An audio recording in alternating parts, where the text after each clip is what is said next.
Hi, I'm Tom. I'm Matty. And I'm Lewis. This is the Wigan Way, Wigan's favourite rugby league podcast.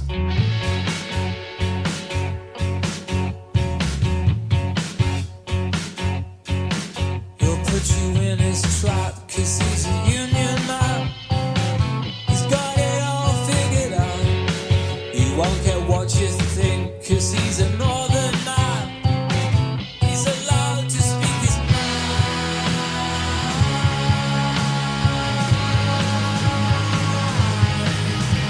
His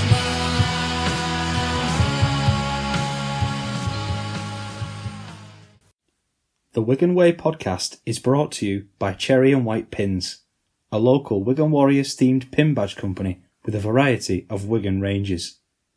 You can get free shipping on all orders when you use the code The Wigan Way, that's The Wigan Way, all in capitals, at checkout. Thanks to them for supporting the show. So we are back for another episode of the Wigan Way. This week, it was over in Newcastle, was the Wigan game. It was the Magic Weekend. Some really, really good moments in the week, but we're obviously going to start off with the Wigan game. Before we get into that, Matty, Lewis, how you doing, lads? Very good. Very good. There's the reason we're on a Tuesday and on Mondays. Had a nice trip to watch Manchester basketball yesterday and the playoff game in the bank holiday weekend. They won the game, lost on aggregate unfortunately in the playoffs, but didn't expect to see 4 Wigan players there. That's what you need to do. Spotted Cade Ellis and Tyler Dupree and lining up for the Butty van. Saw a couple more players. We were actually invited guests, or maybe we'd invited ourselves, I don't know. But there was a shirt swap presentation in one of the timeouts, and the fella who does Manchester basketball was talking about Wigan Warriors. He said they're in second place and all this. There's 27 rounds in the Super League season, and then I think there was a time in the third quarter where Sam Essay and Junior December tried to shoot a ball in from half court. Any of them get anyone near? Or? Yeah, Essay actually got quite close, which is, there's a decent effort. I've seen someone make it before. They do it every week. There's a special VIP guest, and I've seen someone do it before. It was actually one of the players' dads that made it before. That's the only person I've ever seen make that shot. But Essay got quite close. Good to see the Wigan lads out and about. Obviously, we had the time with Man United where they came into the training, so that branching out and getting them 2 big lads, world's strongest men. Yeah, they were Magic then, weren't they? The Stolten brothers, isn't it? Yeah, I saw them introducing themselves. The world's strongest brothers. One of them said to Sam Walters, "How tall are you?" And then he said, "Oh, he must be lying about his height." So he stood up. One of the fellas. They were eye to eye. And Walter said, "Oh, it's unusual being eye to eye with someone." Because he's 6'8", that big lad. Yeah. The one who was wearing the Wigan shirt. The big lads. Lewis, how's your week been, mate?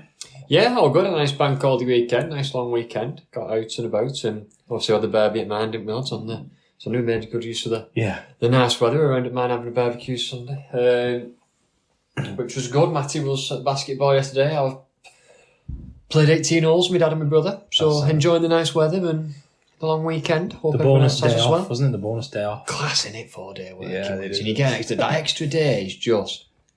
It's only one day, but it does make a big difference, doesn't it? Mm-hmm. Definitely. Right, should we dive into this game? Let's do it. Right.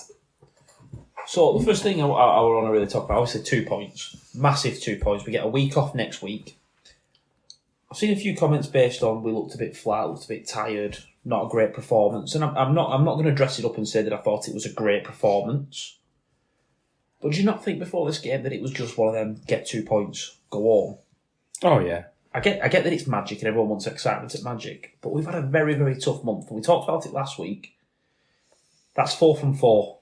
And 3 of them are probably the hardest games you would talk about. Hull KR away, St Helens at Good Friday, Warrington Magic. They're 3 of the toughest games you could pick ever. Hull FC away, I know. Yeah. Our history is a tough game, isn't it? I mean, I'll say, obviously, we'll talk about the result in around the grounds in a minute. Had a bad Magic weekend, but up until that point, they've been going good. Certainly much better than they were last season. So, yeah, that's 4 very tricky.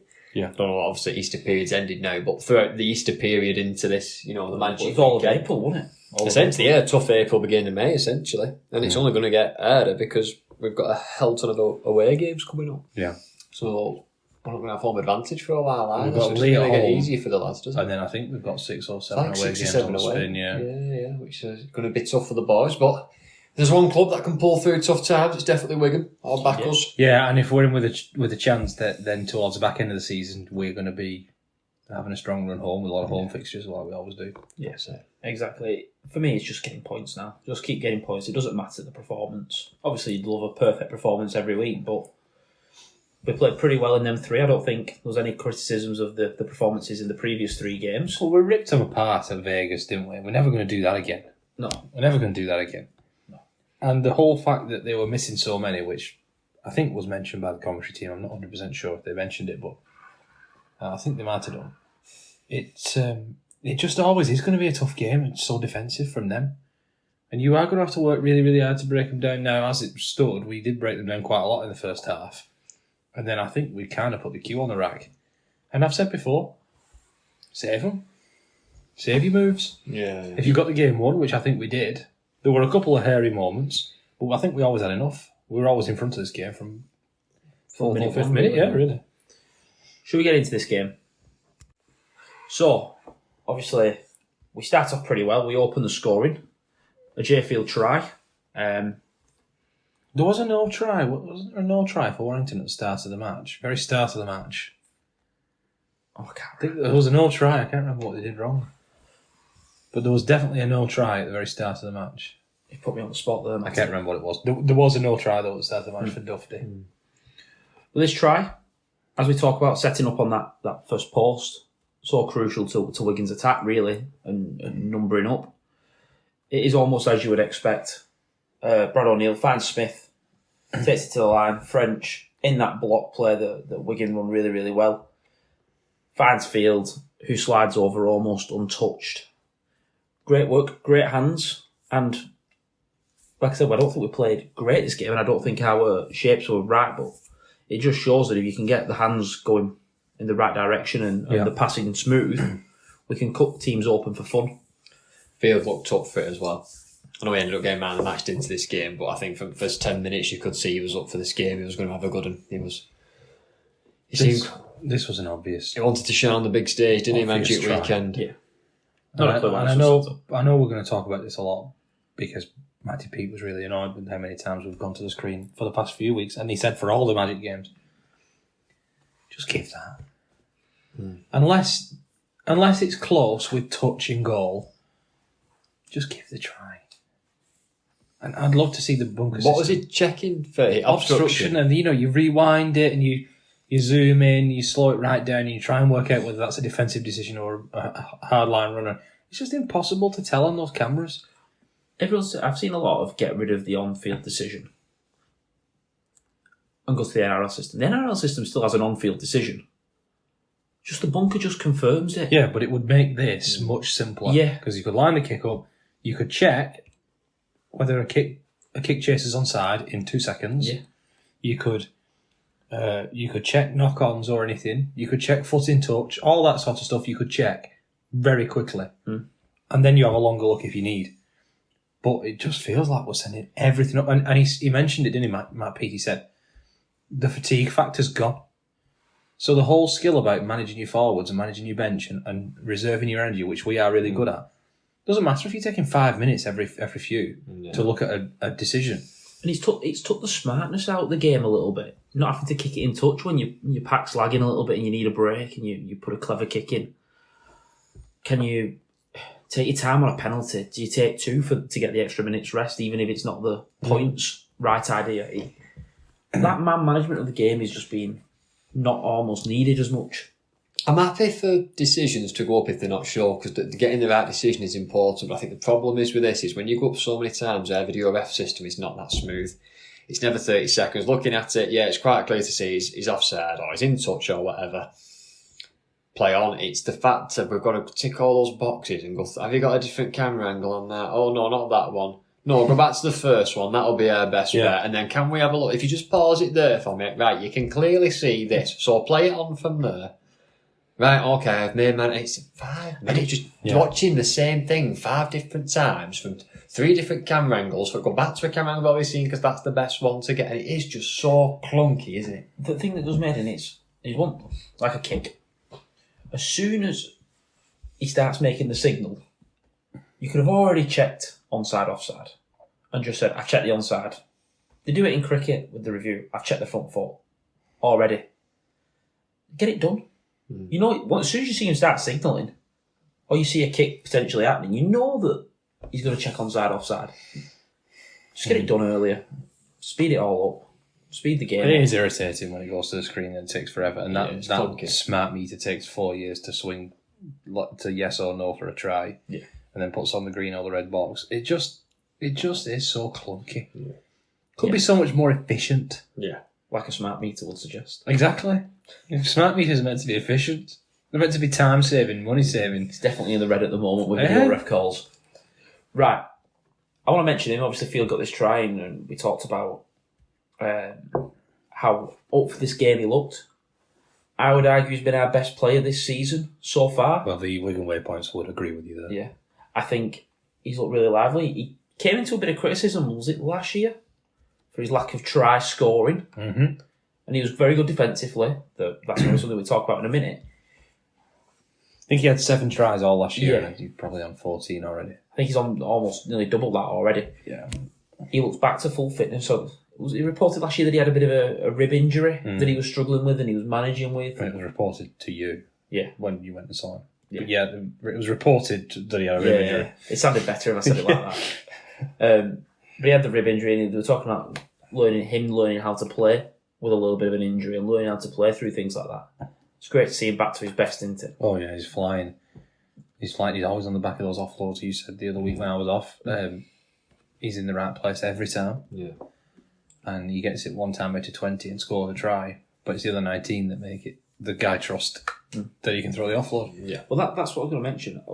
Without going into the other games, there was 5 or 6 times I can remember from the 2 or 3 games that I watched fully where there was an offload option and no one went, and I thought, Fields there, because he just goes every time. Imagine him up back of SASA. He loves an offload, that man. Yeah. Sometimes not wise. Mm-hmm. Now we're going to talk about Field again. Another shape. That block shape from our own half. I think it's our own 40 metre line we play this ball on. Ellis to Smith. And we go through. Hands.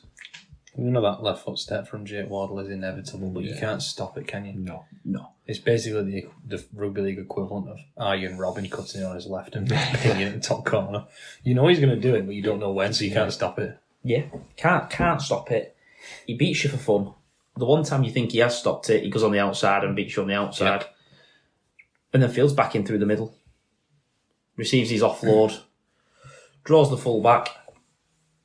Finds French. And French scores under absolutely no pressure from a Warrington player. No. Thanks to referee Kendall and his positioning. I loved his comments. You could hear him. I've got to be somewhere. I think that's the go-to line for it, because I remember it happened to Liam Moore once. Was it maybe last season, a couple of seasons ago, and they were having a go at him saying, "You blocked me for..." I don't think he got sent flying over like Kendall did. But they basically said you was in way as I was cutting across, and he went, "Lads, I've got to be somewhere. I can't disappear." Well, he's not stopping him, let's be honest. He's not No. He's going the complete wrong angle. If he's crashing into Kendall, he's going the wrong way. Isn't it funny how it's okay when refs go, "Well, I can't disappear," but when people fall into maybe forearms, at knee height, then they say, "Oh no, you're getting sent off for it." Maybe if it works one way, it can work the other way, can't it? Well, I can't. I've got to be somewhere, Kendall. I can't just disappear, can I? And then we've got to talk about probably the video ref again and the referees again, unfortunately. That's going to come up a couple of times in this. J Field has a try disallowed for obstruction from December on Ollie Leyland. Yeah, I think fairly. I think it probably was an obstruction. It was not textbook obstruction because he didn't run straight through and clatter into somebody. The defenders are so close together, he had no gap to go through, but Field did run through a gap that was created because the tackler was knocked over by it. So you think, right, okay, it is obstruction that. Yeah. I'd want that given obstruction if Warrington scored it. Yeah. I do wonder where December's meant to go. He can't go anywhere, he can't get through the line. It's got to be somewhere. Yeah, but I think it is long. It is But by the rules of the game, it's obstruction. Yeah. Should have got Kendall to do it again. That's the problem. That's where we went wrong. You can have obstructions if it's the referee. Referee Kendall. Just run round the full. While we mentioned that no try, should we mention the other big decision? This was probably a little bit more of an issue. Yeah. You're not kidding. Cruz Lehman, disallowed try. From a kick, knocked back. Obviously, I don't know if all that was fine, if it came off the right hands or whatever. We didn't even get the opportunity to really look at that. But when the ball bounces back, I can't remember who Nasemba is going for the ball against. I think it's Leyland. It's Ollie Leyland. Is it Ollie Leyland? Who dives to the ground to try and get the ball, Yeah. misses, and that's interpreted as Nasemba tackling him without the ball, even though he doesn't touch him. This was an awful decision. I will credit Nasemba. Nasemba does brilliant with the ball, finds Lehman, and we get under for another try. But the fact that this was disallowed was embarrassing. Yeah, it was. A game built on toughness and fighting for things like that. He hasn't even competed for the ball with him. It'd be embarrassed, Leyland, because he wasn't tackling with the ball. He was diving to get the ball. Yeah, got it completely wrong. Yeah, I cannot believe that wasn't given.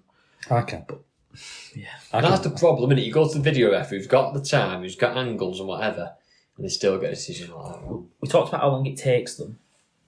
I'm okay in taking that long if they get to that decision. If they get it right. Well, they didn't. You can't take that long and get it wrong. No. So then you've got that. Is no. Well, even he really had one look at this and then thought, I better back up my mate. Well, we were watching it. And we watched it through and went, he's just got it wrong. And then when you listen to the video ref talk, I can't remember who it was, said, he's actually not going to give this. And I was amazed. I couldn't believe that he was going to chalk it off for that. I thought maybe there was a knock-on in the build-up, which there wasn't. Maybe there could have been an obstruction. But this, for that reason, tackled without the ball. It's an awful Tackled decision. without the ball when he's put his hand near his shoulder. It's an awful decision. Of course it is. It's the worst video ref decision I've seen at the Magic Weekend since Jordan Tanzi was given, because Steve Ganson was tracking the wrong man for offside. Yeah. That's a blast from the past. Yeah, What year was that? That would have been. I don't remember. that was when LK played LFC. Imagine it was that derby one. Yeah. It was Because it was Derby's. Yeah, Leeds it were was playing Derby's. Bradford, weren't they? Right. So, Warrington net score just before the 20-minute mark. A nice bit of shape. Ratchford finds Dufty. We've got a 3-on-2. And Dufty makes the right pass to find Thewlis on the wing. In the corner. And it's that same thing that we talk about. If a team's scoring right in the very corner and you make them go through 5 or 6 sets of hands, you can't be too critical. It's a good job he didn't pass it to the centre there, because the centre was going to get absolutely smoked. Yeah, and they both went for the same They both went person. for the same guy. They both went for Lindop, didn't they? Yeah. So that's 12 points to 4. Half-time, sorry. How are you feeling at half-time? Well, it's got to be in front. I feel like we should have been in front by more. We left some points out there, but also we were robbed of 6 just perfectly legitimate points. Yeah. And so I was feeling very aggrieved at half-time, thinking we're going to get the wrong end of the stick here because we've been denied 6 clear points. Yeah, I felt quite confident in the fact that we were winning and we'd been denied 2 tries. We've had 2 no tries on there. But it showed we were making breaks, we were getting into good ball, and we were getting over the line. So, yeah, I was quite... Even though it started being the team to concede just before half-time. Well, I could see the latest try in the game when it gets to it was half-time. quite early though. It was probably about 20 minutes in when we conceded that try.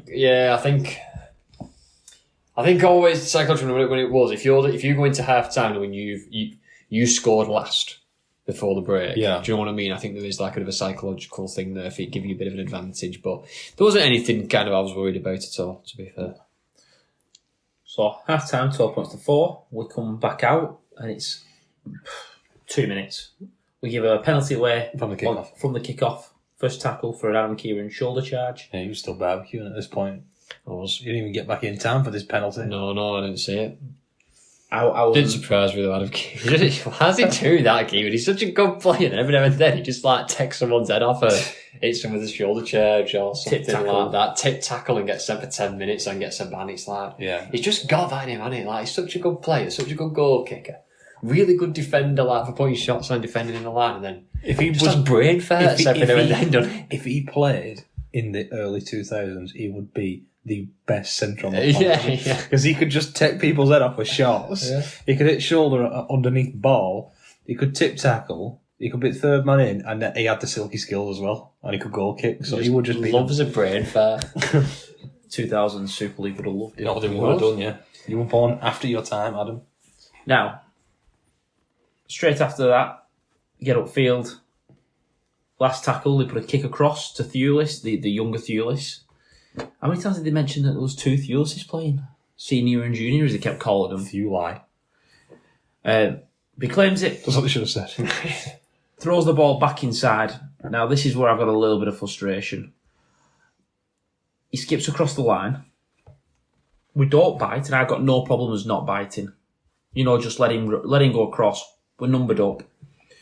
And when he makes the pass out to Ratchford, I think it is, we've actually got 4-on-3 defensive. Yeah, we number up right. We number this up right. We've dealt with the issue, which is a man skipping across the line from a bouncing ball. Yep. And then we concede. We've actually done the hard part. Yeah, it's such a soft way to then concede it with a Thewlis kicking behind, a nothing kick that sits up for Roderick Ty. I think I was a little... It's not really a nothing kick. You've got to respect the kick. No, it's a weighted kick, but he's not. I don't by any means think that he wasn't just trying to get a repeat set. No, I think it was a good kick. When you're there at that position, I just think Wigan should deal with that far better. And he's probably expecting Wigan to deal with that far better. Yeah, whilst Thewlis had the time to catch the ball, take a couple of steps and put a grubber in behind, they're lobbing out to the wing. You'd like to think, as he's catching that ball, he should be under pressure to make a quick decision of, do I try and tip it on, do I pass, am I going to catch it and just take the tackles? Something needs to happen. He can't have the amount of time he has to catch the ball and put a lovely weighted kick in. I do credit him. Yes, I do credit him. It was a very good kick, but he shouldn't have had the time to do it in the first place. As soon as he caught that ball, someone should have been in his face, putting pressure on it. Yeah. If they've got an overlap and you back off, I don't mind. I can get it. Yeah. The fact that we're numbered up, I'm a little bit disappointed with. So 12 points to 10, obviously he converts. Ratchford did... not Ratchford. Was it Ratchford kicking goals? It was, sorry. Yeah, Ratchford Missed the first one. Now, 10 minutes into the second half, we can score again. That's it. It's the same shape that we talk about of Smith to French to Field. This time it's Field picking out the cut-out pass, cuts out, hits Miskey. Miskey eats those for breakfast. Well, he didn't even really need to. This time it was walking. But normally he eats those for breakfast. We said straight away that Field here obviously picks the right option. But he could have got himself and scored. Oh yeah, Kieran would have scored. He could have given it Kieran and scored. We opened him up so much that 3 people could have scored this try. Sorry, I should have mentioned Ellis was in that passing movement. Yeah, Sorry, it was Smith to Ellis to French. And actually, you're getting 4 passes wide there. There's some depth and a lot of questions to ask a defensive line. Yeah. And then Miskey, that's the reason he walks in the corner untouched. Brilliant work. Check for obstruction, was it? I think it was checked. Probably check for obstruction. All the rest possibly. That takes it to 18 points to 10. Now, probably one of the strangest tries of the Magic Weekend. Most favourite try. Oh, it was definitely my favourite. Everyone's favourite try, even if everyone who doesn't support Warrington. Warrington put a kick up from their own half. Not really hit right. You know when people sort of hit them spiral bombs and it doesn't come off and sort of skews out towards the wing. I was a bit surprised Adam Kieran let this bounce originally. And as soon as he let it bounce, I was a bit like, I don't like that. You know, a bouncing ball. Never let a rugby ball bounce. One of the first lessons you learn playing. Yeah, but sometimes it just bounces and golden in your favour. Yeah, well, that's the thing, dear. That's the thing with the rugby ball. The younger Thewlis tries to claim it. He sort of slides into touch, drops the ball. Kieran gets out into open space. And you're thinking Matt Duffy's got this covered. He's clearly... Because he's got the angle on him. Kieran, he can't really step him on the inside. He's on one leg, Kieran. Look at him running. He's got one across, and you're thinking, he's just got to tackle him. I actually thought... There's no support runner to worry about. No. There's no 2-on-1. There's more wire shoots in the frame. Is it Bevan French? I know I've got the inside. But he's about, 5 metres behind? Yeah, at least. Something like that. If not... And 2 defenders in front. He's going for the ball. And there's ball. 2 defenders in front of it, like... I actually thought Kieran was taking the tackle. He is taking the tackle. Because he thought he was in touch. because he slows down, He's goes gonna towards Dufty, and then just tries to land on his front. It's an absolute shocker. He just falls over and puts his arms out like he's trying, like he's trying to make a tackle. This is how I would try and tackle him. It is an absolute lack of heart and bottle and effort on Dufty's part. Yeah. It's soft. It is awful. I can't really think what I would think if that was my fullback doing that. The money he's getting paid, and that's his attempt at a one-on-one tackle. Well, I can do you going low and getting knocked off, and you got to be pride gets a little bit hurt. Or something. He's fell to the floor. Look how many wire shirts are around him. All he has to do is stand in front of him. He doesn't even have to make a tackle. Slow him down. Just be a speed bump. Wait for someone else. Be a speed bump, and he doesn't score. The only thing he cannot do is fall over and let him score, and that's exactly what he does.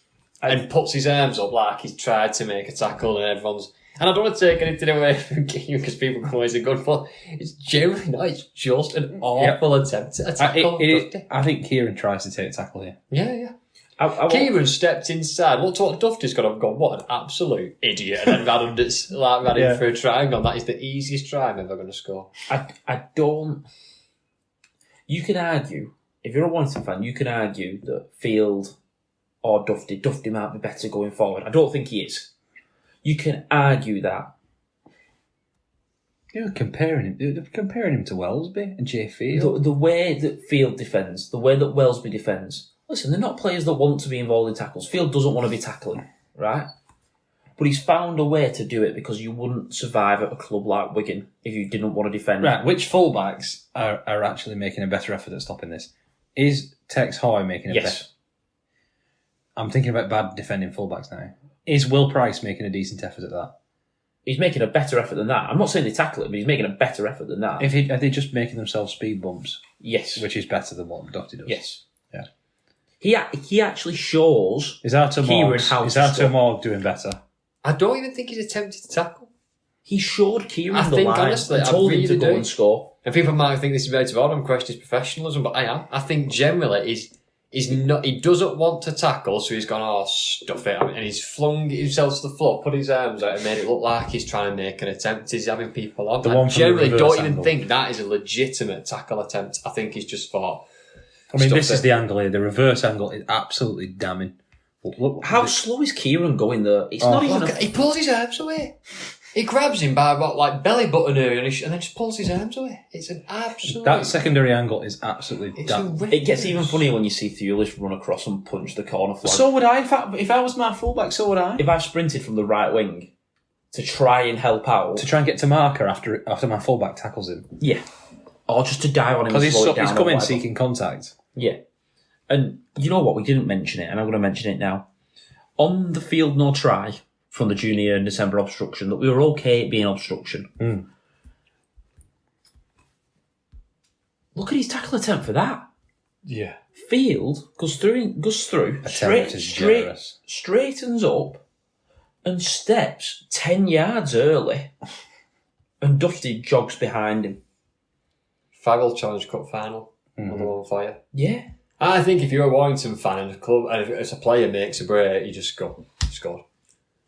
Do you know the worst one was when Denny McDonald made that break and he was looking at the fans. Yeah. It was back to him. I don't care. The fans must think, he's great going forward, but I tell you what, he needs to be good going forward. Because if there's a break, it's 4 points, if not 6. I don't care how good you are going forward. You've got to want to defend. Yeah. I look at Bevan French. If he didn't want to defend, he wouldn't survive at Wigan. All of them, they all want to do the hard stuff. No, man, Wigan, I don't think any fullback in any team. No, and it's embarrassing.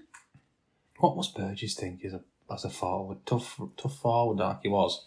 He would have played with some great fullbacks who put their bodies on the line. I always think about. I can't remember the winger's name. But there was talks of Wigan wanted to sign a winger. Oh, I know what you mean. And, Josh Mantellato. He ended up going Hull Care instead. Yeah. And someone asked about him, he's great in the area, he'll get you so many tries. And he said, well, for every try he scores, he's going to have to score 2 tries for every one he lets in because he was poor defensively and didn't want to tackle. It's the same with Dufty. Yeah. I don't care how good he is going forward against Salford's under-18s or how good he is against Huddersfield and whatever, and he, you know what? He scores a good try and he set a try up here. He has to do that just to break even. I'd rather him just tackle. And just try. Do anything. That's the key word. I'm all right, fullbacks missing tackles. Do you know what I mean? We watched, was it Magic Weekend a couple of years ago, where we watched Jay Field struggle defending the line at 6, and that's why he ended up being moved to fullback, because Bevan's a better defender in the line. Yeah. But he tried. He didn't go missing. He attempted to tackle, but just got knocked off a couple of tackles. And it must be massive. He needs to work on his one-to-one defending. He knows that. But he made an attempt. Yeah. He put his body on the line. He put his body in front for his teammates. And he's found he just fall to the look. floor and fling his arms up and make it look like he was trying to tackle, but he just couldn't be bothered doing it. He just didn't fancy tackling him. Like, it's wrong. Paid big money. Yeah. Try. Yeah. Show him for effort. I'm going to be honest. Do you remember when they picked up these injuries to Williams and Sneed and someone said that Dufty should be playing in the line? And I thought, please play in the line. Please play in the line. Because I would move Junior December to wherever he is. I think Kai Taylor-Ray's injury is the only reason he's not playing in the line. And I think the Warrington supporters would rather have Kai Taylor-Ray in there. Or at least he actually try and stop it. Well, he's got to stop 25 breaks. Anytime If Dufty's at 6. If Dufty's at 6.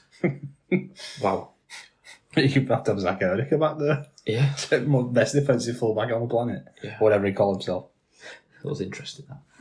Right, Warrington then scores 22 points to 10. Kieran misses his own kick. Was that the one he missed? He missed his own after he pushed his drive into the rough. And Oh, yeah, he did push it, didn't he? That was a push, though. He did the same with his kick. His golf swing was nice, though. Yeah. He's definitely had too many rounds. I know. Right. That's why I was spending all of his suspension time into every time he gets 3 weeks, he goes for a couple of rounds. 3 weeks, and that means I've got a chance to go and play Royal Port Rush. I'll go get on ferry. He's definitely asking whoever at Wigan, can you try and get me in at a golf club? A kick, again, we didn't deal with it. Bounces back, lands at Philbin. I'm disappointed with this try. Philbin should not have scored from Yeah, soft that. Very soft. Philbin shouldn't have scored from Not good enough. And I think everyone knows it. Everyone knows that's not good enough. When you let Philbin run through all the team there. No. Now, from the kick-off, I think it was tackle 2. Paul Vaughan. Good carry. Finds Dufty backing up. It's obviously something they've worked on and called for. Yeah, I'm not going to be too harsh here. Well, I mean, I'm going to be a bit harsh because the defender's not great, but you've got to give a bit of respect for how they've executed this play. If we'd scored that, we'd be waxing lyrical about it. If it's Mago and Field. Yeah, we'd be waxing lyrical. It's a great play, and it's really clever, and it's really well executed. It's brilliant. I think O'Neill should tackle him. Yeah. But I do want to mention something. Watch what Field does. We've talked about a fullback who doesn't want to defend. We're talking about Field. We know he's not great defensively, but he's found a way to do it and make big tackles. I think Field is pretty great defensively. He pushes Dufty wide, backs himself to get there, and he gets hold of him, keeps him down. Now he does find an offload, and it comes back and Viewless scores in the corner. Again, you've got to credit how many bodies they got up the picture. Yeah. You don't just see Dufty running and take the foot off the gas. They had 3 or 4 men there that could have scored that try. And if they had 1 fewer, we've got enough defenders back there. Yeah. So you've got to give them credit for bringing that many. I mean, it's a good try. He didn't go to the video ref. No, that's just a shock. But it's a good try, and it's what Magic Weekend is to me. Yeah. Tries like this. Yeah, I just wanted to mention the defensive work because roles reversed, I think Field goes untouched, and that's worrying. So always great work there. If he made that tackle earlier, they might win this game. That's the difference. Ratchford misses the kick. That leaves it at 22 points to 20. Couple of minutes to go. We very much managed that last 3 minutes better than we'd managed the 5 minutes prior, where they scored back-to-back tries, and we talk about how dangerous back-to-back tries are. But I'm glad that we dealt with it. We dealt with that period better. Yeah, we saw that out, didn't we? So that wraps the game up. 22 points to 20. Not a great Wigan performance. I'm not going to... Not brilliant, but not... Again, you can't complain whenever you get a chance to beat them lot. You can take it. And this is the thing for me. Would you rather play well and lose? Nope.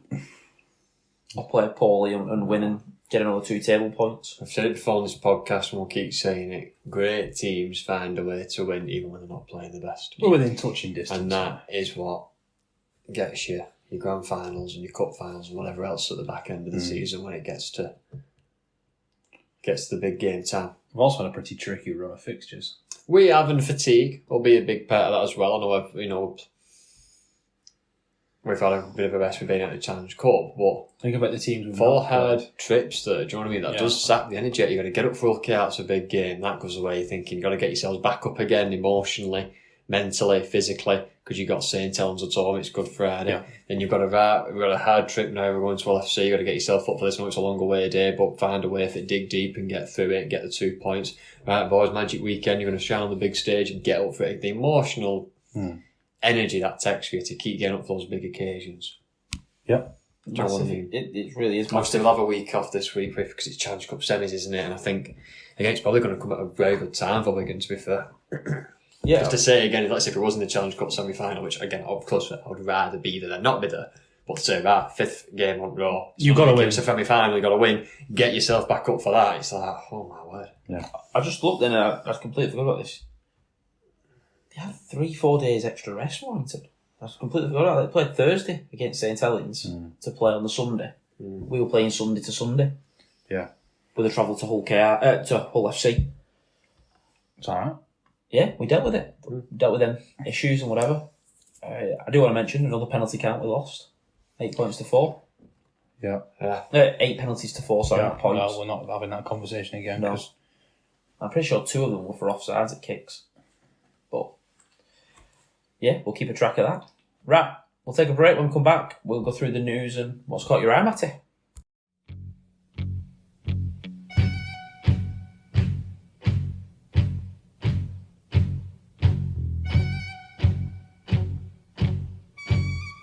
So, Matty, you've been having a look at Magic Round over in the NRL. A few things caught your eyes. Any pieces of magic? Yeah, quite a few pieces of magic in Magic Round. I enjoy Magic Round every time. Hammer is just magic. Honestly, it's not in my eye catchers, but he caught my eye because he always does. It is mad how we started Magic. Yeah. I had it for 15 years before they even tried to do it. And their event already seems better than ours. Brisbane takes $40 million every year, just the city of Brisbane. I mean, how much ale do they drink when they go? Because the fans, it's similar size, like similar number of fans than what go to Newcastle. Only it's 3 days, so there's more. Anyway, what actually caught my eye, number 1 was a no-try/try for the Tigers Dragons game. This is mental. Jaden Stewart for the Dragons he's going to walk in untouched because they had a 3-on-0 overlap. And first of all, why did he cut back? Well, he just can't go through that. Well, he cut back, but it was easy try for him. Make the kick easier, I suppose. And just before half-time, and he just drops his lollies right over the line. And then Jerome Buller picks it up. He's in mid-dive, isn't he? I know, he's mid-dive. If he just falls over, like a dead body would have scored that try, because if you fall over, you scored. And Jerome Buller picks it up and sprints 103 metres. 104 metres, and scores at the other end. I saw real-time reaction from a St George fan in front of his TV. He did not take it very well, I'll say that. Because he wouldn't just before half-time, you think, right, perfect, we've got to get a try, we're going to go in pretty level. Oh no, all of a sudden we're 2 scores behind because this guy just ran 100 metres. I will say there was another one similar to this where a guy just had to fall over the line. I can't remember what game it is. I have a feeling it was the Roosters. And is it Billy Smith, the centre? Dove and knocked the ball out when he was about a yard from scoring. And you go, that's great. Oh, it was Ray Stone. Was it Ray Stone? Yeah, it was Ray Stone after his 2-try double the other week. But like, that's brilliant defensive work. Yeah. And you can't really criticise him. He still should score, but at least he was tackled. Matty, what else? Number 2 was Ricky's Raiders. Yes. Got to be Going well. Ricky's Raiders going well. Going well. The drop goal from Pappenhausen was ruled out for some infringement at the play of the ball. Even though it went over, there was an infringement at the play of the ball. The referee just decided he'd had enough. So he ruled that out. Then Nicholson offload. and he offloaded it back inside. It was absolutely tipping it down at this point as well, which always makes tries look more dramatic. Like how mad was the weather? Oh, it always is. If you watch the 25-minute highlight, every Magic round, every game changes from belting it down to gorgeous sun to it's wind. cloudy and cold, and then next thing it's sunny again and raining, and it's mental. So you get Nicholson gets through the gap, gives the offload to Kyle Weeks to fullback, chip and chase over Pappenhausen, sits up nicely for him to score, drill the goal, perfect ending, sends it to golden point. Then in golden point time, Pappenhausen, I think it was Pappenhausen, set up again for another drop goal, and this time the guy playing the ball decided to just mess about and kick the defender. So that's a penalty to Canberra. Then Josh Papali'i ran in, so he got simmered. He was just binning people. The ref, I don't want to hit ref hate, but he ruined golden point. Jerry Sutton ruined it. He gave 2 Melbourne penalties that were never penalties. He then gave that to make up for it. The last penalty that Canberra kick was a high tackle. But the game never gets to that point if he's not give 3 bad decisions to level it up. Yeah, so this is what happened now. On the back of that penalty, Canberra, running out of time, it must be said, about 20 seconds. They decided to take one more drive in to try and get to good field position for a drop goal, get a bit closer. And Hudson Young basically heard this instruction as, try and run over the top of someone as fast as you can. Absolutely pelted towards a guy who had no choice but to hit him high, because how else do you stop him? Gives a penalty, drills it down the middle, Canberra walking off. Perfect ending to Magic Round, I thought. The drama of it all. I know there's a few ref mistakes, but perfect drama of it all. Yeah. And then my last thing was, unfortunate one really for Jacob Preston. Second row from Bulldogs. He played really well this season. They're playing well for so long. Bulldogs are flying. Preston is flying. But then he did a crush tackle on Big Tino with only a couple of minutes left in the game. When you're up by so many points, you're up by 20 points, you do a crusher tackle on someone. He's got 4 weeks. I think that's harsh because it didn't look on purpose. Yeah, it can be harsh to crush. It's really hard. I know we've talked about this before with hip drops and crushers. Like when you are tackling someone and you're wrestling trying to get into the ground, they're wrestling trying to stay on the feet. Sometimes as you're trying to shove them about a bit and you're both flinging your weight and your strength around, you do end up just falling or on top of someone. You don't really controlling yourself and how you land, or you slip and you're just trying to wrestle to the ground and the head gets in the wrong position. You land on top of it. 4 weeks seems a bit harsh. It wasn't meant, was it? Let's be honest. It wasn't. The other thing is, it's probably a big bang on it. 4 weeks for something that wasn't intentional. We know what I'm not saying it's not dangerous. Of course, we know it is, but I think it would have played Origin. It's Origin. happening in a contact sport. He would have played Origin, and now he can't. The problem is they set the level, didn't they? When the crushers started being an issue again about 8-9 years ago, that if it happens, it's 3-4 games. Yeah, and they've sort of grasped it to that. Same with the hip drop now. We still see accidental hip drops. But if they think if it could have been avoided, you're looking at 3-4 games. When he's out of Origin. He's out of Origin, yeah. It's a shame he probably would have got picked. So those are my eye catchers for a Magic Round. Lewis, you've been looking at the news. I have indeed. We've got quite a bit of news to get through this week. So we'll rattle through and we'll see how we get on. First one, Dom Young has essentially been offered to other clubs. They've said he can go immediately if people want to make him pay his wages. If no one takes him immediately, I believe he's off contract at the end of the season. I don't think they're on about renewing it. He's felt to have a bit of favour with them. Don't know if that's this. Well, or they're going to bring someone in and they think he's got too big of a salary. So they want to get him off the books. Yeah, I think he's got too big of a salary. They want to bring DC in next year, and we all know what the Roosters' salary sombrero is like. It's not a salary cap. It's very generous. And do they even wear anything on the red? Uncle Nick is the name, isn't it? Uncle Nick Politis, who. He's got very creative accounting. Walk down Bondi, you might just find a briefcase full of money. Maybe that's meant for Tino or somebody. But they haven't got the money to pay Dom Young and DCE apparently. So Dom Young has been offered to clubs for 2026, and if they want to pay his wages, they can have him now because he's not in favour, like you just said there. He's been dropped. Yeah. The interesting thing here is, a few weeks ago we spoke about Lockie Galvin, and the media were very, very harsh on Lockie Galvin, I thought. And I said as much at the time. For someone who's just said he wants to explore his options for 2027, when he's off contract, they were very, very critical of him.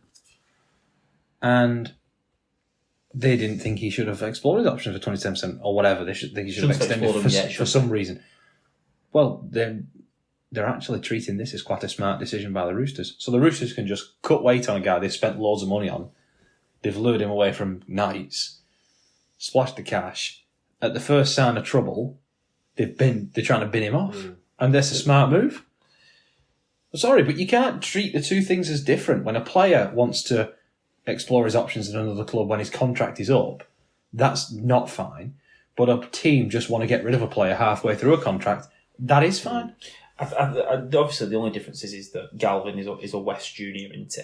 It doesn't make a I difference. know. But that's the only thing that they're looking at, that he's a young lad and a young lad should want to play rugby league for free. And that's what they're arguing. It doesn't make a difference. It's not true. No. And one's British. Well, yeah. And one's a winger, I suppose. I think a couple of NRL clubs would sign him up, though. I agree. I think, The Knights seem to love him. Seem to love him. Yeah, the Knights seem to like him. It was a staple. Mention this. I don't think I mentioned it the other week. Brandon Smith. He's also leaving the Roosters, isn't he? End of his contract, sort of thing, but they're looking whether he could go early. It's just whether the Rabbitohs can fit him in. They're not in a good place at the minute, Roosters, although they did have a good win at Magic Round. Jumping up to this country. Weird one. The newest, I suppose, what can I call it? The newest episode in the Salford saga, if you want to call it that. Season 73, I'm episode on 194. This would get cancelled, this TV programme. It is, yeah. CEO's resigned. Yeah, well, as he resigned. Resigned, quotation marks. Yeah, this is what I mean. It's another episode in the saga, because again, we announced something on this podcast, and we have to wait and see what happens. And it's the same thing here, because he's resigned, and then there's no, I believe, is it rumours, or has it actually come from Salford's social media saying actually he's not resigned or something? No, so that's come from a reporter that said, I've been told he's not resigned. But this was when you know what, I've just checked over, I don't even know if you've got it on your news section. The Roosters, there's talks of the Roosters wanting to buy him and move him to Manchester. That's just come out of the blue. That'd be a different club, I think. I think it'll be a different club. But there's talks of everything going on, and it was only 2 months ago that it was saved.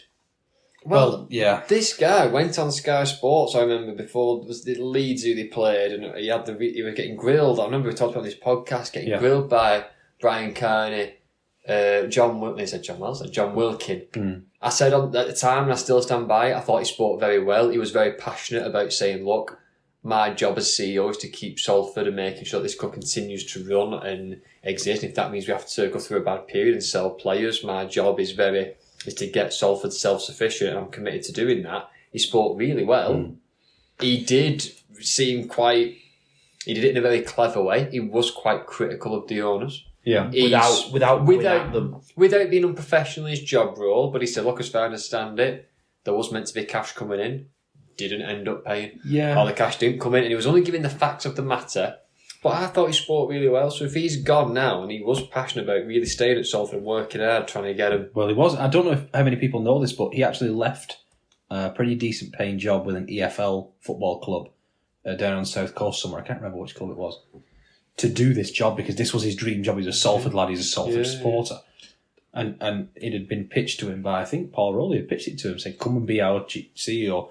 This is a job you really want. I'm not saying this has happened, but we've seen how many, I'm not going to say lies, but untruths have happened. They're going to get paid, then they haven't, and all this stuff. There's only so many times, as a person, if you've got moral integrity and all that stuff, that you can stand in front and say, this is going to happen, and then the guys above you let you down. Well, do you know the journalist, I think his name is Gary Carter? Yeah. I think he's the journalist Gary Carter, the Yorkshire journalist or whoever it is. It might be a Manchester journalist, actually. He said something last week about how this is a really important 2 months for Salford. Either the club get resold and maybe the new owner puts a bit of money in and saves the club or whatever, or maybe there's a winding up order. Those are the two ways that the next 2 months could go. And apparently, according to him, he got a message that said, right, because of that, we're going to put the club into liquidation. We're going to name you as the reason on the press release. Well, how toxic's that? Yeah. You can't do that. Well, do you remember we spoke to Redlinsky, and he made the point where CEO is one of the hardest jobs because it's your name that gets put to everything. Your name, you've got to announce the club statements. You know, it's you who's probably appearing maybe on videos, you know, coming from the club social media or whatever. And sometimes it hasn't actually to do with it, it's with the people I know Radlinski talked about it when Wigan changed the badge and he had to come out and kind of put his name. He said, it wasn't just my decision. He said, we made that decision as a club, as an organisation moving forward because we had to in the digital era. And it did get a lot of backlash because the first kind of step with change is backlash and resistance, I suppose. But he said, obviously, being CEO, it's your name at the end of the statements. It's you signing off those letters to the fans. It's you appearing on social media or whatever when they want to do videos of you speaking about this and doing That's the job you apply for, though, Lewis. It is. I'm not, but it's hard, though, isn't it? Do you know what I mean? You've been sold a dream. You've left a good job. You've been sold a dream. Whatever. He has been sold a dream and he's left it. Clearly, let's be honest, it's clearly lies. There's clearly some underhanded things going on. We don't know what. Don't know actually what the case is. And you're him and actually go, this might be the only chance I get to leave and save grace. They're going to admin and I've been there 2 months. I don't want my CV. Yeah, how are you going to get another job doing the same thing? Yeah. It's a very good point. So again, when the Simpsons not just said at the start of this, announcing this news item, we have to wait and see. Yeah. Which is, again, we just keep saying it all every week, don't we? I Salford, wait and see. And the fans must be sick of waiting. Well, they must be. That's got to be. They lost another one this week. I know it's part of your news segment. Another player gone this week, but Chris Atkin has signed for Castleford. He played at Magic Weekend and he come on and for Castleford. So they've lost another player there. It's just a question of what is going on. What happens if they're removed from the league? What happens with all the teams that are supposed to play them 3 times? I know Hull KR are supposed to play them 3 times. St Helens is supposed to play them 3 times. Does that mean those games get wiped off? Do they get buys? It's just very complicated, isn't it, with loop fixtures? Well, listen, I don't want to get into that, but Wigan played all last season competing on 4 fronts, four trophies and didn't get a week off. If you're suddenly competing for the Challenge Cup and actually you've got Salford twice to play and you get 2 buys, Challenge Cup's a lot easier. You get 2 weeks off. Yeah, it's an interesting one. And I just don't know where it goes from here. I said today, perhaps this is the optimist in me, the glass half full part of me that said, is there any way this has a happy ending?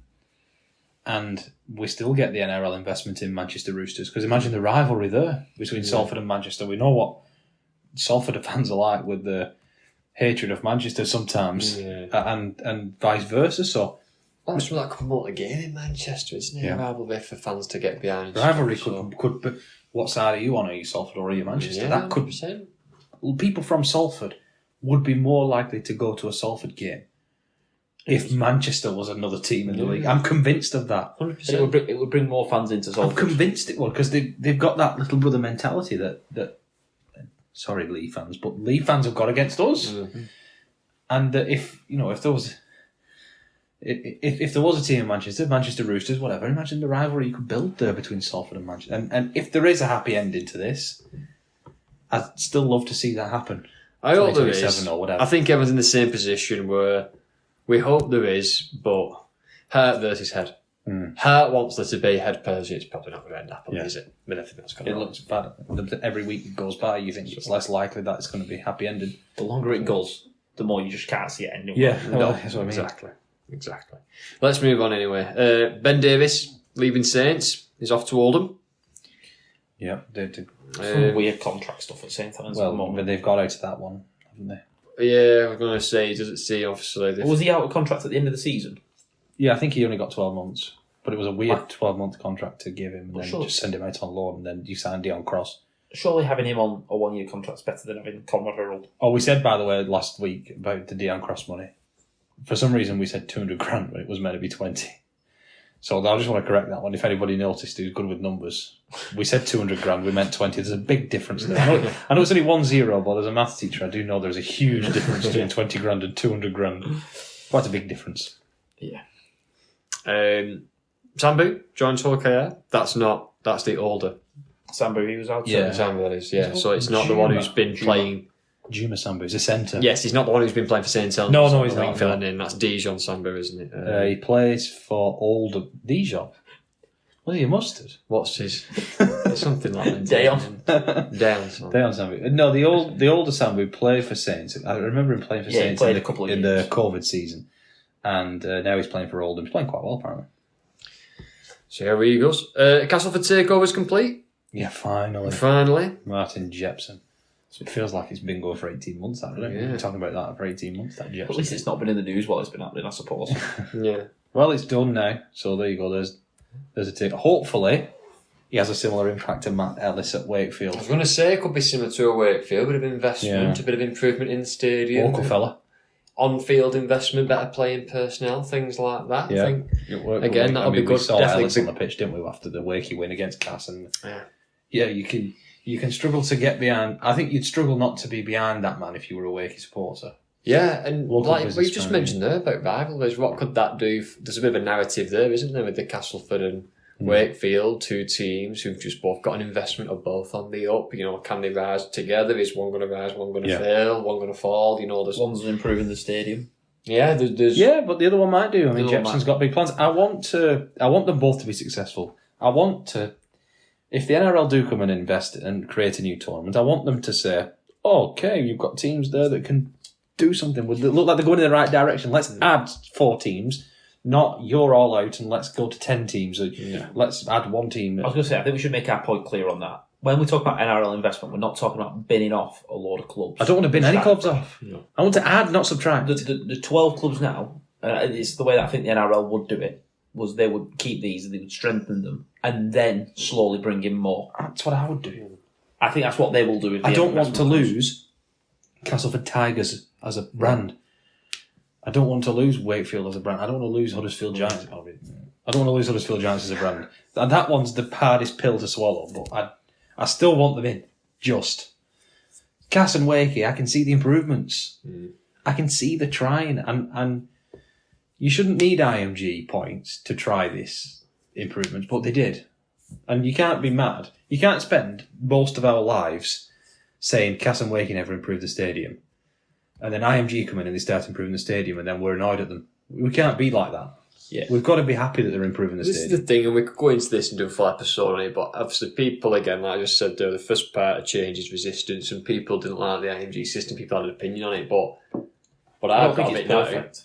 Well, nothing's going to be perfect. What is, but at the end of the day, we've seen 2 clubs there that's completed takeovers. We've seen one club in Wakefield who we did criticise in their last stint in Super League for saying what they've got to the league, and we had all the Kevin Proctor quotes thing coming out. We call them unflushable at one point. Yeah, that's it. So they've come back and they've done the treble, and it's doing its Ellis job. is in charge. They've got the whole new stand on one side. Castleford have also got new seating on one side, which looks fantastic. It's doing its job. It's there to help. It's Yeah. there to be a bit of a rod to say, come on, pull your finger out, and actually, if you want a better grade and you want the perks that come with it, you've got to put some work in. You've got to do the right stuff on and off the field, and that's what it's making some clubs do. So it's working. Add to what we've got, not take away. That's what I want. Last 3 pieces of news. Chris Chester, assistant coach, set to leave Leigh. Yeah. Has been a former head coach before in the past as well. I think they'll be lining up to... a lot of clubs will be lining up to speak to Chris Chester. Yeah. He's been successful, hasn't he? Well, considering everyone else is putting their name forward for Perth, he might as well put his name forward. But not mention that I've with Brad Arthur and Burgess have now just basically said, "Oh yeah, I want it." Yeah, I don't think I'll give it to either of them. David Litton signs 2-year extension at FC. Been impressed. Yeah, it seems like a player. Yeah, Seems like they've got a good couple of young guys, Martin and Harry Barron. They've got good young outside backs there. Bamforth, I like him for a 9. Yeah, he goes down the middle, doesn't he, Bamforth? But yeah, he's another good full back. Well, Moy. Yeah, Moy. Obviously, Will Price Interesting to see what happens in there. now, but yeah. With Will Price. With Moy, how they... whether he gets extended, Yeah, whether they look at, in the future, does one play in the halves or whatever. But I liked him when I saw him. And then final piece of news, speaking of what we've just been saying about we want to add, not subtract, IMG have kind of put a statement out there backing the French clubs. Obviously, that's been a bit up in the air, what's going on with the Catalans. Can I just say on that? And this is a good thing. If anyone wants to argue that there shouldn't be French clubs in, and your argument starts with, "Oh well, away fans," just don't talk to me, because I can name loads of clubs that don't rug away fans. We've had this conversation before. That might be the only con. They bring so much to this game. And I think IMG's point is you should add a second team, which is Toulouse, and they maybe actually deserve a bigger slice of the funding.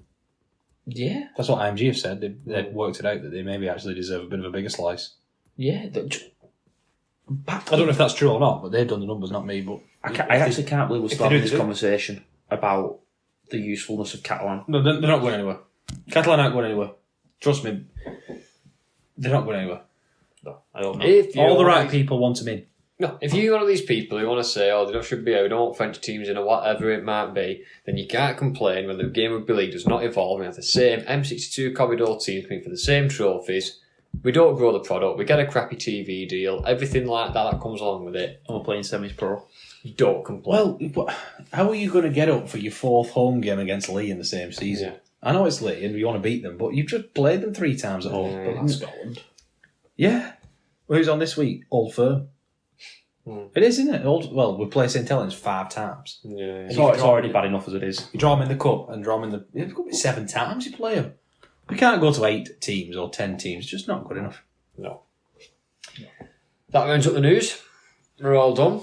Yeah, well done. Right, we'll be back to go around, the ground. Go around the ground, yes.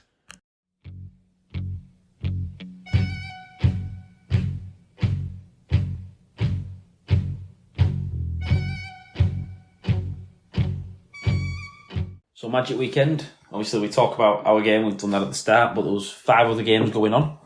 3 on the Saturday and then 2 others on the Sunday. We'll start off on Saturday. Yep. Lee Catalans, Lee scraping through 26 points to 24. A big 2 points for Lee. Needed. One of them, I think, just get a win. They didn't play great. They're not playing probably at the best. I don't think the fans would say they're playing at the free-flowing best. No. But they're getting points and they're sat in 3rd. They'll be really happy with how this has started. They survived a great contest. Once again, Rod Studd's favourite player, Guillermo Aspiro Bichet, was on fire. What a name that is, by the way. Yeah, he's the guy that Rod Studd confused by asking him a It's question. very impressive to remember 45. that without the use of any notes there, Skip. Me? I must say, yes. Well, Just Rod Studd said it 400 times in the Is that game what it against is? Wakey, So and then it's he engraved. asked him a question that lasted 50 seconds, and he was so confused. engraved into your head now, the name. Some soft tries Catalan conceded, and one to probably mention is Ben McNamara's playing against his dad's team. Yeah. To be fair, McNamara dealt with it well. He said, as a dad, I'm proud for him. I love this from McNamara, right? Because he took this moment to praise his son. Not for scoring the winning try. He's praised him. He does all the little things right. I love that. He works hard on all the little things. He gets his nutrition right. He gets his gym work right. He works hard on the training field. He gets better with the 1%ers. I was like, that is a proper coach's son, innit? Yeah. You could tell he was proud for him, but he was also really disappointed in his lads for such a soft try. Yeah. I almost felt like it was a set-up drive at the line, draw him in even more and then we'll attack. Yeah. And you know what? This was just so soft, and it's probably why Catalans have lost as many games as they've lost so far. They're 10 in and they've lost 5. It's another moment, though, that makes our sport interesting and or weird, but also marketable. Yeah. Like, that's a great moment. Could you Having imagine a that? close game as well, the first one to kick off Magic Weekend, having Yeah. a close game, in Catalan was... I was always excited for this game. It was. That's It was what I was a good looking one, forward I to think, the wasn't it? most, apart from the Wigan game, was this one. Yeah. I love the coverage as well with the coaches mic'd up. Yeah, that was good. I really loved the behind the scenes and at half time and stuff. You saw little clips of Lammy and McNamara addressing the players, and it had a mic'd up whilst they were on the side. And Some Australian fans are quite envious of that coverage, yeah, which I is think unusual. it's We've really done good. something good that the Australians want to copy again. Yeah, I think it's really Yeah, good. but I agree with they'll that. go to that. They'll go to that soon. Yeah. They've got the players mic'd up. When they had players mic'd up at Vegas, that was brilliant. There are players mic'd up. Have you seen the new camera? Sorry, I know we're going on about NRL. Have you seen the cameras they're now trying to install? So is it 25 cameras around I the think top of the it's stadium? 20 cameras, and they've trialled it so they could see Adam Reynolds' viewpoint from when he was putting a kick through. And then they went, right, let's go to... Is it Mariner? Yeah. Let's go to Mariner's viewpoint, and you can see his exact viewpoint. You can see the way As that the he kick, looks down yeah. the line as the kicks come in and how he's timed his run. It's really worth looking for if you can see that anywhere. The new cameras they've got that... We'll try and share it on Twitter. they can take you into the eyes of the players. But going back to the Super League, Yeah. it was a close game. I don't think either team were brilliant. I think they'll probably see both see room for improvement. But Lee, you can't complain getting 2 points. No, you can't. It's a good win for Lee. Going good at the end, aren't they? Sat in 3rd. Yeah. They're 1 point behind us. Yep. 3 clear of Leeds in 4th. Obviously got the semi-final against Catalan in Catalan this week. So that's going to be interesting now. Both teams. No, it's not in Catalan, is it? No, sorry. Obviously, It's against Catalan. It's against Catalan, neutral venue. Yeah. It's going to be interesting to see how both teams sort of bounce back from that. And you always like it when the same team, two teams play back-to-back weeks, don't you? Yeah. But Lee are playing Warrington and Catalan are playing Hull KR. So both these teams have got a semi-final this week. Yeah, So they're against different teams, but they've both got a semi-final. That's what you mean? Yeah, sorry, my mistake. But yeah, they've both got to deal with it differently now. And I bet Leeds a bit hands off though at the start of the season. You'll be sitting in third. You'll beat Wigan for the first time in however long it was. 1984. Yeah, 1984, and then you'll be in semi-final at Challenge Cup as well. 10 games into the league. That's when what everyone said it was a rebuild year for you after you've let Asiat to go. 100%. 3 or 4 others. They're definitely doing a lot better than I predicted at the start of the season, but fair play to them. They had a debut for Joe Fahengawi. Ran well. We said run over 160 who we said metres. is going to work his socks off every single game, and he just did, didn't he? I'm sure I saw. I've not looked at the stats for the league game, but I'm sure I saw that he ran over 150 metres. Great work for a forward.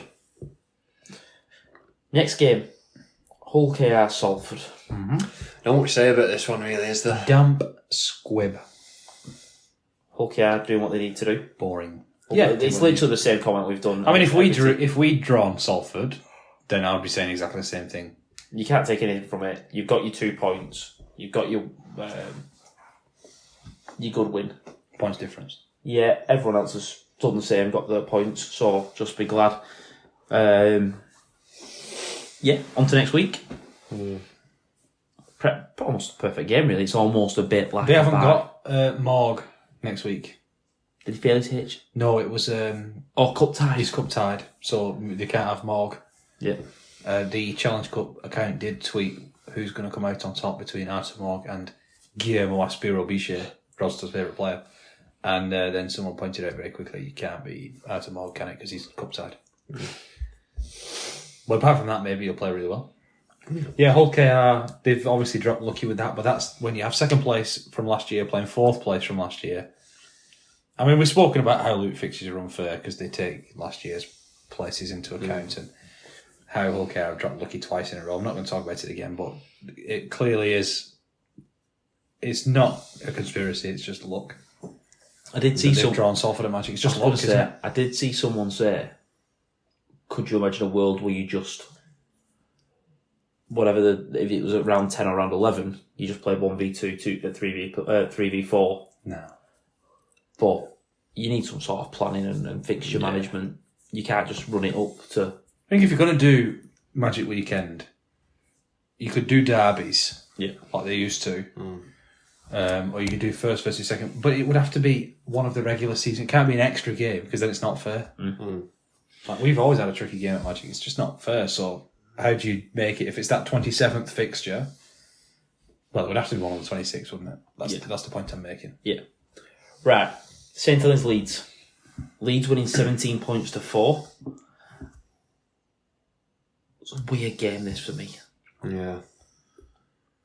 Some weird things. My favourite try of the week was Riley Lum's try at the very start, where they put the good offload and then they put the kick through, and I liked that try. Yeah.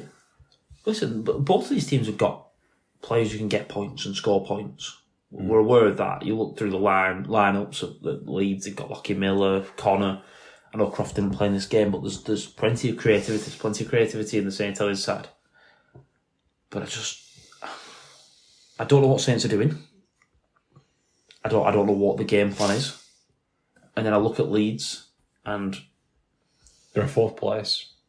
Yeah. In fourth place. I'm getting impressed with Leeds. I think I've said this on the podcast before. My dad's actually a Leeds fan and seeing him golfing. Monday, we were talking about this actually on the car ride to the golf course, and he said, like, obviously he's looking a lot better than they have done. And I said to him, because he's not really into NRL much, my dad, and I said, well, that coach you've got is a good one. I said, he's not like an assistant. I said, Brad Arthur's a well-renowned, really successful, really big name in Australia, viewed as a very, very good coach. And I said, but the funny thing is, from my point of view, I don't think he's done much except just toughen them up. Yeah. He's just gone, just defend better, don't get rolled down the field. A bit like, I know you've said before on this podcast, it's Michael Maguire mentality. Run hard, tackle hard, I want it more. And I think that's all he's done when he's come in. He's just gone, we just need more, just a bit more. You know what he has done? Stop kicking off short. Yeah, he stopped trying to cheat the game. He's trying to play it properly. And he's brought some absolute dogs in. Palacia is an absolute dog. He is an unbelievable player. And you talk about the hard-earned index, like I spoke about last week with Offie and Gowie. Palazzi would be round at the top of that. Because he does all the unseen stuff really, really well. I'm not giving him Monster Big Man of the Week, but if I was really true to heart about the hard-earned index, he'd be top of it for me because he works so hard. Yeah. Watch Palacia next time Leeds are on. If they're in a close game, watch Palacia, see what he does. He does a lot of minutes as well. See how hard he works without the ball. Couple of things we should mention in this game. The Lewis Murphy yellow card. Oh, yeah. Yeah. That's so weird. I don't know what to think about that. I've gone backwards and forwards this whole time. Do you know where I sit on it? I think that it's either a penalty or a red. You're either saying he's deliberately kicked out and tried to kick a player in the head, at which point it's a red card, Yeah. or it's accidental and just give a penalty. I actually don't think yellow is ever the right call here. There was one in our game where it was a bit like this, where one of the Warrington players jumped high and made some contact with his knee, and there was a Huddersfield player who did the same thing. I think that's why some of the Saints fans were annoyed.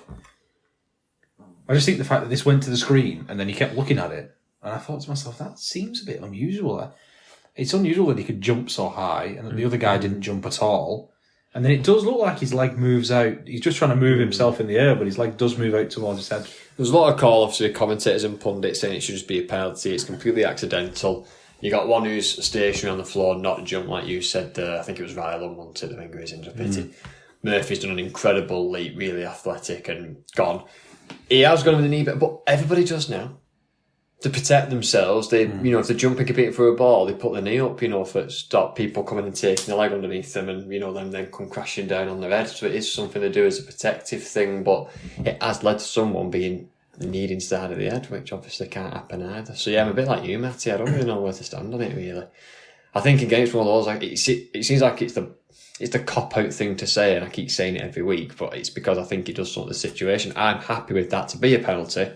But I can understand today's game with the head-high rules we've got and how they're disciplining head-high contact, why it's got to be yellow. It can't just be a penalty. We didn't mention, by the way, the Darla Dupree, there's 2 mitigations, so it's only a penalty for the high shot at the end of the first half.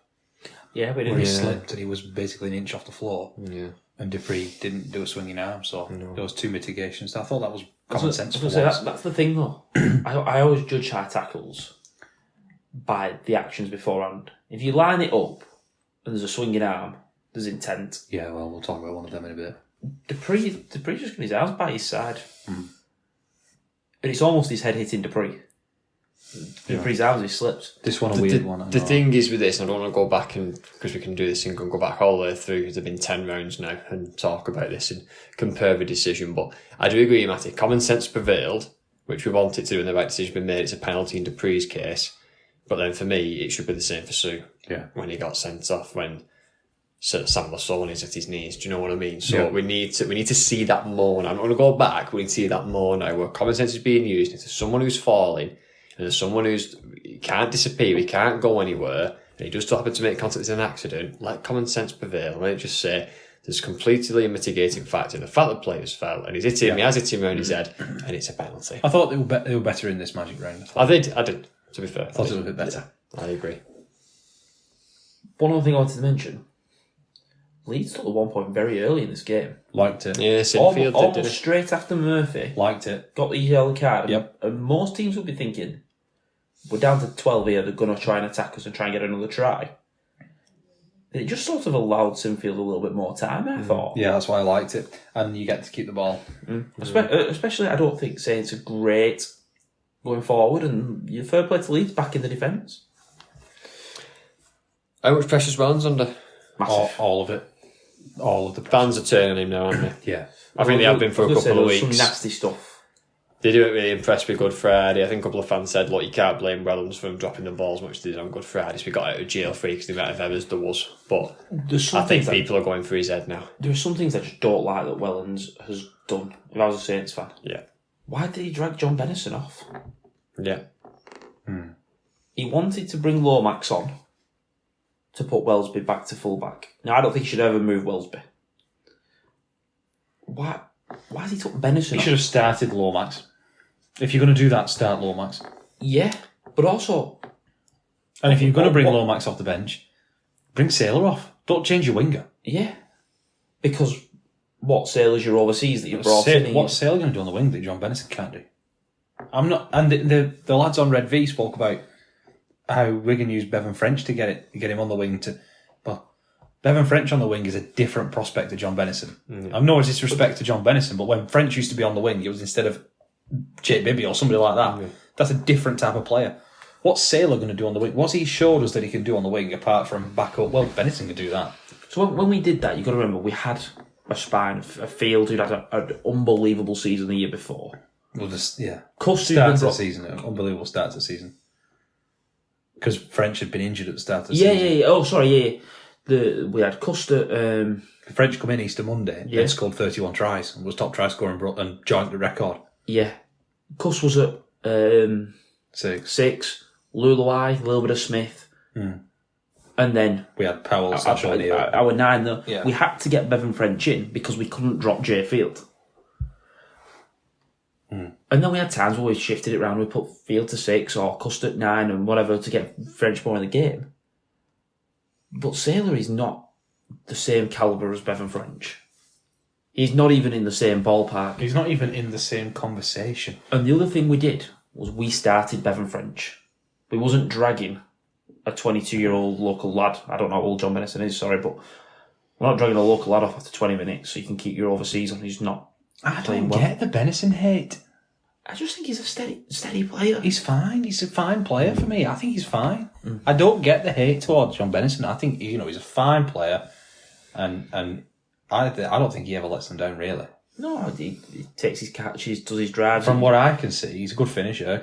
He's got a bit of pace about him. I don't see the hate from Benison. I don't see where it comes from at all. I think the big thing is, I know they've had injury problems, but what team hasn't 10 rounds into Super League? He doesn't know what his best 1 to 13 is. No, I don't. You said so, 10 rounds in 90, so your play, or if they're not his players, these are your players you've got with your recruitment. There's your big Australian signing, Tristan Sailor.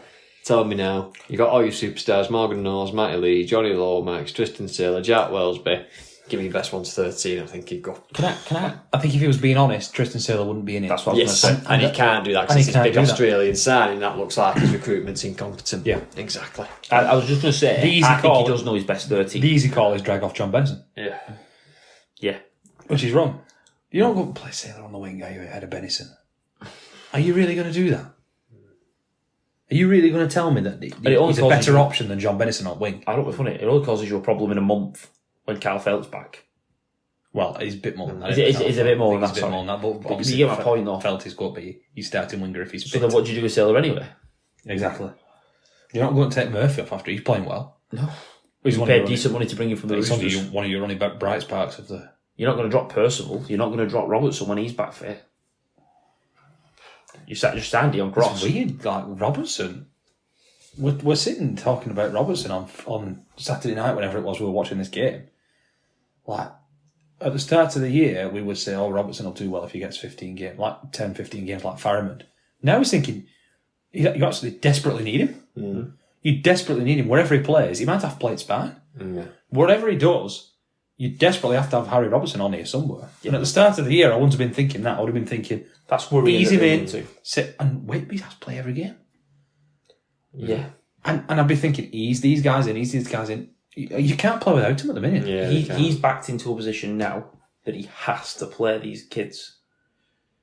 If he had some grace in the bank or whatever and he had a good couple of seasons previous, he maybe take a badge year this year and bring them in easily. Mm. He actually can't. No. He can't at the moment because of how much pressure he's on. Same situation we had with Harry Smith. Yeah. Right, moving on. Sunday, first game, Huddersfield Hull. We talked last week, were they going to get a win? They did. It always happens. He did take a red card. Yeah, Luke Robertson was before the game saying, I have a good feeling about today. They have a joint best record at Magic, don't they, Huddersfield? Because a stat that come up. He said they do well at Magic, and then they had a good, and then they've beat Hull, who's... Because they don't have a rival. I've got to be honest, they don't have a rival. Well, when they had rivals, it would have been Salford, I suppose. I remember them playing against Salford one time. Yeah. Like, well, it was for a while. And they've always keep finishing 9th and play the team who finished 11th. Well, yeah, the time we played them, they did get to the semi-final that year. Mm. Yeah. But it does always feel like Wigan against St Helens. Yeah. You know, Hull versus Hull KR. Wigan Warrington. Whoever's left Wigan Leeds. plays Huddersfield. Yeah. Or Catalan. Have we had anyone else other than them three? Saints, Wigan, Saints, Wire, Leeds. We had Huddersfield one year. Do we have Huddersfield And one we year? had Catalan 2 years ago. What was that about the Catalan game? Yeah, but we just erased it from our memory, that's why. Yeah. Yep. Big talking point was Liam Knight. But, well, the big talking point was the absolute head loss that Exactly. FC just decided to completely brain. It just got a bit fade. spicy before half time. Yeah, it was Wasn't it? Like weird. 10 minutes. Was it like 10 minutes the Coming first to yellow nowhere. card was? Coming to know. Tom Burgess, and then Yeah. 10 to 30 minutes. The 10 minutes from the 30 to the 40 minute mark till up to half time just got dead spicy and heated, and the ref needed to send some people off and to the bin for try and calm things down. It was Obviously, Burgess and SA go off to the sin bin at the same time.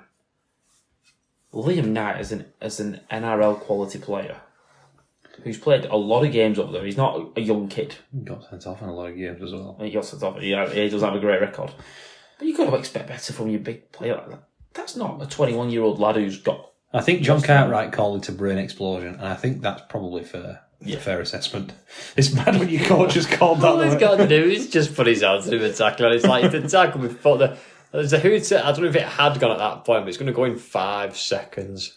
And he decides, you know what, I've got a great idea. I'm going to run out and I'm going to shoulder charge this person, an outlawed tackle. I'm going to hit him straight in his head. But what's the And ref what's goes, the outlawed best tackle, Yeah. direct contact to the head, you're off. What's the Red best card. case scenario? It gets the team completely amped up because you perfectly timed a great shoulder. You give away a penalty, but it's fine because it's the end of the half. And you've got your team really amped up, and then they go and sit on the bench for 15 minutes and listen to Luke Robinson. This is the wrong time to get your team hyped up, isn't it? What's the best thing that you could do here? Is John Cartwright, if it comes off, goes, I wish you'd done that in the first minute. all the Huddersfield players can just sit down, listen to Luke Robinson, calm down. All the Hull players have to go and listen to John Cartwright for 15 minutes, calm down. What's the point? It's so stupid. What's the upside? Yeah. You put a shot on someone, right, fine. Put a shot on someone. You can do that any time in the game. Yeah. Do. Right, going to move on. Last game, obviously, we were the middle game. Castleford, Wakefield. Wakey winning this 32 points to 8. This was a bit of a boring one, wasn't it? PNG versus Wakefield. PNG. Yeah. Which is really boring. This featured Brad Singleton, Jordan Desiree, Joe Westerman. The world's It did big feature this week's big monster, or whatever his monster man of the week. Whatever the monster man of the week was big monster man of the week. Caius Fartilli. Yeah, for he's got a cracking try. scoring a cracking try. Two? Well, he scored one cracking try and one normal try, but he sent Tex Hoy for a hot dog who then pretended he'd pull his hamstring. Then played on for 2 Then minutes. played the rest of the game. No, he played 2 more minutes and then signalled that he needed to come off. Yeah, if Tex Hoy is injured, then T's and P's to him. We feel bad for joking about it, but it did look like he just got stepped by a big man, so pretended he was injured. Oh. Still not as bad as Duffy. No. But, Still not as bad stuff. yeah, but that was our big man monster of the week, whatever you call it, not sponsored by Monster. But that pack, Desiree, Salabio, Westerman, Brad Singleton, the biggest front row I've ever John seen. Lawler is it one as well? You actually looked and we've seen those 22 unanswered minutes of Jordan Desiree, Joe Westerman and Brad Singleton through the middle. Yeah. We were hyping up Desiree. At one point, we might have given him Monster of the Week because he was playing so well. He was getting playing involved in really everything. well. And then we thought, Desiree, you're doing a bit too much here because we've got no subs left because Brad Singleton had used them all himself. All interchanges. I've got to say, that's a strange thing to do, to bring Singleton off in the 22nd minute, bring him back on in the 28th, and then sub him out in the 40th. He'd used 3 interchanges by himself. But then Desiree, he was putting himself about. And what did he do? That was John Wells just went, yeah, he's got that in his game. That he needs to kind of cut him. Just give a stupid penalty away or something like that. Like he just tackled someone who was clearly not square at mark or something, or just hits him in the head. I can't remember. It was a stupid. I'm going to be penalty. honest. He had a brilliant back for the try and an unbelievable try celebration when Yes. somebody else scored. That's Jordan Desiree at his best. I can't Then at remember. his worst, when he'd been made to make loads of tackles, just completely missed one when he was third man in. How do you miss a tackle when you're third man in and have already been stationary? He missed it, then got beat at a defender because he was still running back. That's it wrong way. Then Tex I must have made the tackle somehow, and they shipped it right. And John Desiree still running back on side. What got me about that was Chris Atkin, who'd sprinted across, trying to push him out the way, so he could go and help tackle. There was a break, and you can just see the look in Desiree's face that he goes, "I'm not getting there," and then has the slowest walk back. He's 60 metres behind the player. I felt bad. His hands on his hips. I love that man. Signature Paul's hands on the hips. I felt bad for him because he'd put so much effort in. 22 minutes of Desiree. That's too much. He's an impact prop. But that's the problem. Cass have got all the props are impact props. They've gone from, at the start of the season, not having a prop bigger than 5'4", to the world's biggest, oldest pack. And they got rid of Liam Watts in that. Oh, no. Yeah, but Liam Watts wasn't an impact. He was at least a bit steady. He would have done big minutes. We've not even talked about the other prop signing, Hugo Salabio. Yeah, he was on this game, apparently. I never even saw him. Cass have just got such a funny team.